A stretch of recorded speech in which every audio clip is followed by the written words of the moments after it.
আমার ভাইয়া নামেন, আমরা জঙ্গল ট্রেকিং করা শেষ, চলেন শিপে যাই। এখন আমরা শিপের দিকে যাই। সাকসেসফুল একটা আমাদের হাইকিং হয়েছে আজকে।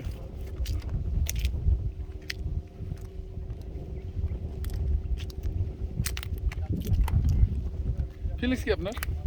সেই এটা আসলে মানে প্রকৃতি আসলে মানে ক্যামেরাতে ছবিতে দেখা আর বাস্তবে এসে দেখা অনেক অনেক পার্থক্য, অনেক পার্থক্য। গতকালকার swatch of no ground, swatch of no ground এটা তো আমার একদমই নতুন এক্সপিরিয়েন্স। মানে বিচের বালি গায়ে না লাগিয়ে সাগরের পানিতে গোসল, এটা একটা নতুন মাত্রা যোগ করেছে আমাদের ট্রাভেলিংয়ে। সাগর সাগর মানে যেটার তলা নাই, যেটার তলা নাই, নো গ্রাউন্ড, নো গ্রাউন্ড, ওইখানে গোসল করছি আমরা কালকে। ওইখানে আমরা গোসল করেছি।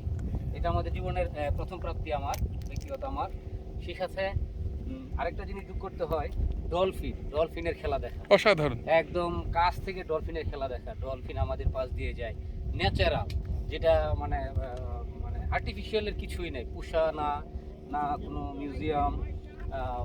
এটা এটা আসলে ব্যাখ্যা করার মতো না। আরও 5বার ওই ট্রিপে গেলেও এরকম ডলফিন এত কাছ থেকে দেখতে পাবো, এটা সৌভাগ্যের ব্যাপার, পারবো কিনা সন্দেহ আছে। আর এটাও তো আমাদের একটা নতুন এক্সপিরিয়েন্স। এটা তো আরেকটা এক্সপিরিয়েন্স, যে মানে হাইকিং জঙ্গলের মধ্যে, সুন্দরবন জঙ্গলের মধ্যে হাইকিং। সুন্দরবন জঙ্গলের মধ্য দিয়ে যেখানে অনেকগুলো বাঘের ছাপ আমরা দেখতে পেয়েছি।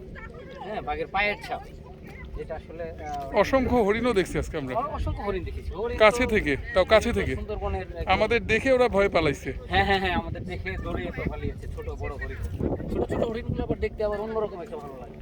এইগুলোতে ছোট ছোট কিছু হরিণ দেখে দেওয়া থাকে, যেগুলো মানে দেখলে ইচ্ছা করতো যে তাদেরকে ধরে নেই, তুলে নেই।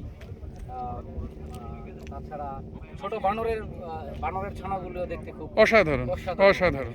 তাদের মুভমেন্ট। থ্যাংক ইউ, ওয়েলকাম ভাইয়া।